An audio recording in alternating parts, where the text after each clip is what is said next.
Voilà, dernière ligne droite, mesdames et messieurs, bonsoir à tous, de cette semaine. Je dis dernière ligne droite, je pourrais dire aussi une des dernières phrases à droite, hein, mais pas à droite au sens politique du terme, hein, à droite dans le sens à droit.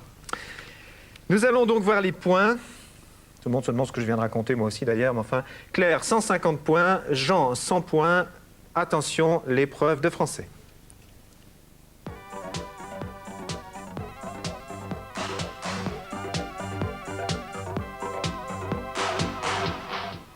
Ils sont fatigués, ils nagent, ils ne savent plus où ils en sont.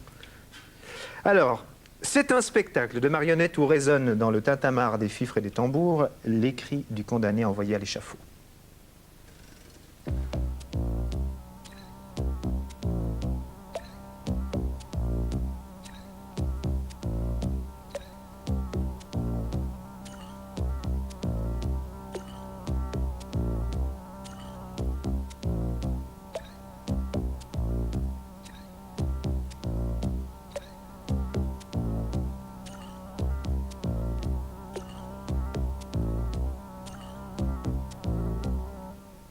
Le compositeur de la musique que vous entendez a fait ses études rythmiques en Chine, dans une prison.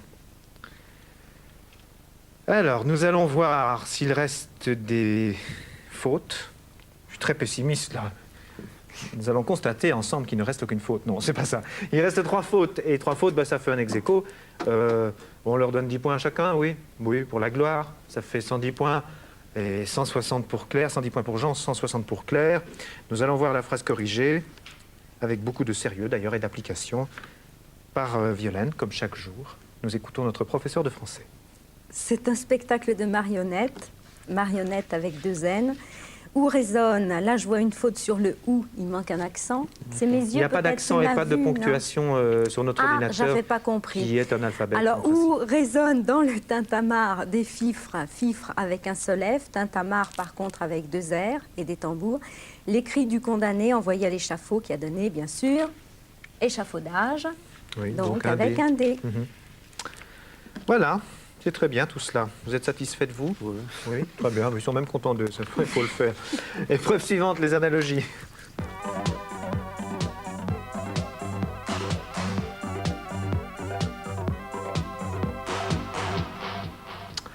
Alors, nous allons trouver les analogies de force morale. Donc pas force aérienne, mais force morale. Dans le sens... Enfin, je vais vous donner un exemple plutôt, mais vous ne me le reprenez pas. Hein. Courage. Force morale, courage. Toutes les analogies possibles.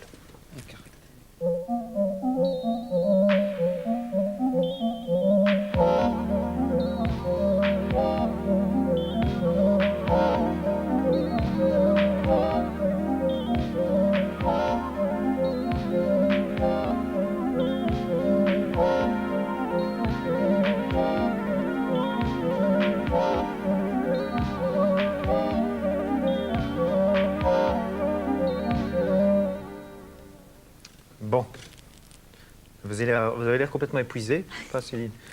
C'était terrible, hein? Oui. Oui, affreux. Nous allons voir ça tout de suite.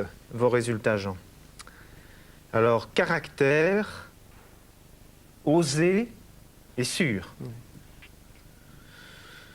Non. Bon, si, caractère. Caractère, moi j'aurais dit... la force morale, avoir du caractère. C'est avoir du caractère. Moi j'aurais dit oui pour caractère, mais on me fait signe non. Il dit oui, là. Si. Alors, si c'est Violaine qui dit oui, tu dis oui. Sinon, si c'est moi, c'est non.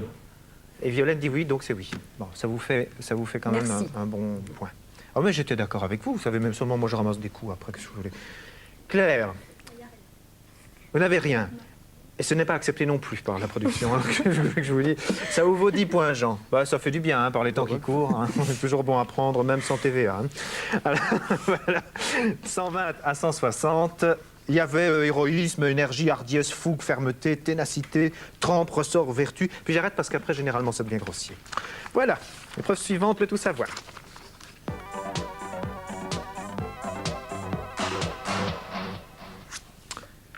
Du sable. Voilà, il me met... Regardez, c'est vrai quand même, du sable. Vous voulez faire une émission avec ça, vous? Le sable est une roche sédimentaire meuble, formée de grains, comme le café, bien sûr. Souvent quartzeux, dont la taille varie de 0,02 à 2 mm.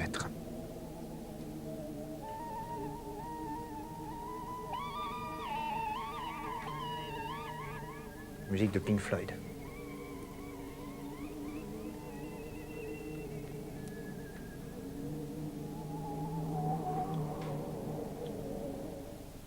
C'est la musique de Pink Floyd, c'est Umagouma, je le reconnais. Bon. À propos du mot sableux, je prends mes distances parce que, attention, signifie-t-il mêlé de sable ou endroit où il y a du sable?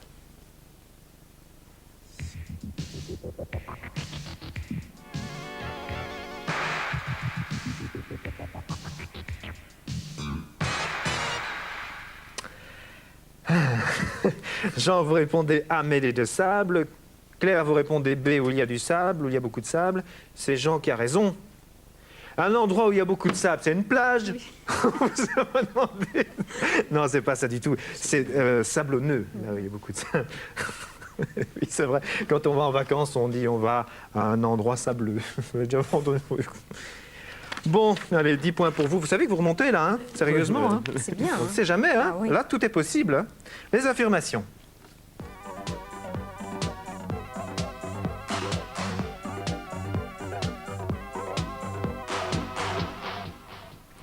Bien, puisqu'on parlait de Shakespeare tout à l'heure en coulisses, nous allons parler de Jean Cocteau. Hein, et n'essayez pas d'établir le rapport.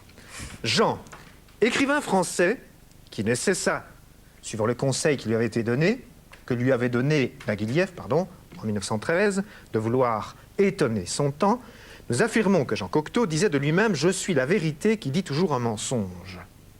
Oui ou non? Oui. Bah non, c'est plutôt « Je suis un mensonge qui dit toujours la vérité ». Bah oui, ça c'est les questions de Jacques Hervé, hein, vous devriez être habitué maintenant. Hein, et d'ajouter d'ailleurs « Comprenne qui pourra », ce qu'ajoute toujours d'ailleurs mon producteur chaque fois qu'il me fait une conduite. Claire. Sa pièce de théâtre, La Machine infernale, raconte l'histoire d'Orphée. Oui. Non, d'Oedipe. Jean, dans son film L'Éternel Retour, qu'il a fait en collaboration avec Jean Delannoy, Jean Cocteau a réactualisé le mythe de Tristan et Iseult. Oui. C'est un film de 1943 avec Jean Marais, avec Madeleine Sologne et Yvonne Debray. Et vous avez parfaitement raison. Claire. L'ange Eurytebise est un des personnages principaux du film Les Enfants Terribles. Non. Non, et vous savez de quel film c'est? Non. Orphée. Orphée en 1950, film avec Jean Marais, François Perrier, Maria Cazares et Édouard Dermite. Tu penses qu'on connaît tout ça, nous, hein? On est jeunes, nous. Ça veut dire ça. Enfin, Orphée est quand même passé tellement souvent à la télé, n'est-ce pas? Oui, vous lui devez quelque chose, alors vous prenez sa défense tout de suite. C'est incroyable. Il n'y a plus aucune objectivité dans cette émission. On ne émission. regarde plus la télé. Jean Cocteau a dit « La poésie, c'est l'exactitude ». Non. Si. Hélas. Et d'ailleurs, c'est une des plus belles phrases qu'il ait dites. Que la poésie, c'est l'exactitude. C'est la véritable force de l'homme. Et je suis tout à fait d'accord. D'ailleurs, vous ne contredirez pas. C'est-à-dire, dans l'absolu, non. Dommage que ce soit Cocteau qui l'ait dit. Quand on compare avec les autres formes d'écriture, certainement. Mais dommage que ce soit Cocteau qui l'ait dit, c'est ça. Mais non, pourquoi? Vous n'avez rien contre Cocteau? Non, pas spécialement, et vous? Non, rien du tout. Claire, dans le film Le Testament d'Orphée, Jean Cocteau jouait le rôle du poète. Non. Si. Côté de Maria Cazares, Aznavour, Picasso, Yul Brynner, Vadim, Jean Marais, François Perrier, Brigitte Bardot, Daniel Gélin, Lucia Bott. C'est vrai que Jean Marais, il revient chaque fois. Je vous dis quand même, je n'aurais pas raconté la petite histoire. Arrêtez ces allusions. Bon, ça, j'ai pas fait d'allusion du tout. J'ai dit que Jean Marais revenait régulièrement dans les films de Cocteau. On peut aimer un auteur. Moi, je suis prêt à jouer Shakespeare quand Zeffirelli le veut. Il n'y a aucun problème. Il le sait d'ailleurs. Je me demande d'ailleurs pourquoi il ne m'appelle pas. Nous avons terminé, mesdames et messieurs. Nous avons terminé. Ça veut dire 140 points pour Jean. Jean, vous emportez le livre sur Rembrandt. J'espère que vous aimez la peinture. Un peu, oui. Oui, bon, vous savez bien, vous aurez qu'à le mettre sur votre mur. Alors, hein, ça peut tapisser les murs aussi. Il y a peut-être un autre livre sur les plantes qui lui plairait mieux. Ils peuvent très bien s'arranger aussi avec Claire, puisque Claire, elle a tous les livres qu'elle veut. Hein. Alors, si vous voulez lui passer plutôt un autre, vous gardez le Rembrandt si vous préférez. Mais vous êtes libre, hein. Ne vous disputez pas. Hein. Il n'y a aucun problème à ce niveau-là. Et puis, de toute façon, on va vous dédicacer à chacun un livre de Violaine Vanoyek. hein. Oui. J'arriverai jamais à le dire convenablement, C'est je m'en pas excuse, grave. mais qu'est-ce que vous voulez. Et non seulement ça, mais aussi il y a des disques. J'ai oublié de montrer celui-ci parce que c'est le dernier, ça. Tout à fait. Bon, alors je vous le montre. Voilà, j'espère que je l'ai bien mis pour qu'on le voit. Et ça, c'est Clair de Symphonie, ça c'est le roman, merci. Et alors, il y a aussi ce disque que j'aimerais montrer, qu'on va... Expliquez-nous quand même en 2 mots de quoi il s'agit. De nouveau des poèmes, sans doute. C'est un long poème en 5 actes interprété avec Dominique Paturel, oui. Ah oui. Et c'est un poème d'amour, un long poème d'amour, voire érotique, paraît-il, à certains passages. Alors, si vous permettez, celui-ci, je ne vais pas vous faire dédicacer, mais vous me le dédicacerez si vous voulez bien. Hein, je le Oui. garderai précieusement et je vais D'accord. d'ailleurs l'écouter, ce qui est mieux d'ailleurs pour ce qui est... Avec votre nuit Saint-Georges de la semaine dernière. Exactement, Non, de c'était la pas la semaine semaine dernière, dernière, c'était hier, ça. d'hier, Ouh là là. Non, Et mais oui, ben, vous avez j'ai trop été tellement bu, mais sage, j'ai trop c'est pas bu. vrai ça. Mais si vous m'avez invité à votre soirée, j'ai C'est trop bu. pas vrai, à la c'est 4e tout. bouteille, vous avez dit j'arrête. Il y a une phrase aussi qui m'a surprise dans notamment les découpes de presse que j'ai reçues vous concernant. C'est une phrase qui ne vous concerne pas directement, elle concerne Molière. Ah oui? Oui, où on dit que Molière aurait choisi le disque s'il existait à notre époque. Je pense que Molière aurait non seulement choisi le disque, mais certainement le cinéma aussi. Alors, je voudrais vous demander quelle est votre position par rapport à l'audiovisuel, par rapport au cinéma. Ma position quant au roman, quant au Je ne demande pas texte, si vous avez de quant au- projet, je demande simplement votre Oui. position. Est-ce que vous considérez que c'est un bon support pour l'écriture? Moi, je pense que c'est un bon support et c'est un support nécessaire. Je crois qu'actuellement, vu le petit nombre de gens qui lit des romans ou toute forme d'écriture, je crois qu'il faut absolument avoir l'appui de tout ce qui est médiatique et ne pas se réfugier chez soi et se montrer le plus possible. Et je crois que le cinéma, travailler avec un cinéaste pour un écrivain, c'est extrêmement intéressant parce qu'il se complète quand même, étant donné que nous voyons, nous essayons de reproduire ces images dans un livre, mais enfin évidemment, La c'est dimension pas ce est que- différente. La dimension est différente et travailler avec un metteur en scène ou un cinéaste, c'est toujours très intéressant, ou reproduire des textes au théâtre, c'est très bien. Une dernière vacherie, si vous me permettez. Vous êtes vice-présidente, vous l'êtes toujours, je pense, de l'Académie des poètes de France. Pas du tout, je ne le suis plus, Ah bon. pour les raisons que vous devinez. C'est-à-dire que justement, je combats absolument toutes les chapelles. Et à l'époque, bon, j'estimais que la poésie classique méritait d'être un petit peu défendue.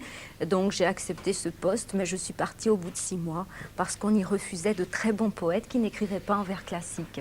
Vous avez tellement bien répondu à ma question que c'est moi le marron de cette histoire. Hein. Je voulais effectivement vous demander pourquoi vous acceptiez un poste conservatiste, alors que justement, vous avez une mentalité tout à fait différente. Vous l'avez prouvé au cours de cette semaine, et je crois que c'est le plus bel hommage qu'on puisse vous faire. Merci. Et je vous le rends parce que je pense que c'est l'avis de tous ceux qui sont autour de ce plateau. Merci à vous, merci aux candidats, et bravo encore. On vous félicite vraiment. Vous allez dédicacer vos livres. On Oh, termine mais là-dessus, mesdames et messieurs. bien On sûr. vous fixe un rendez-vous la semaine prochaine. Au revoir.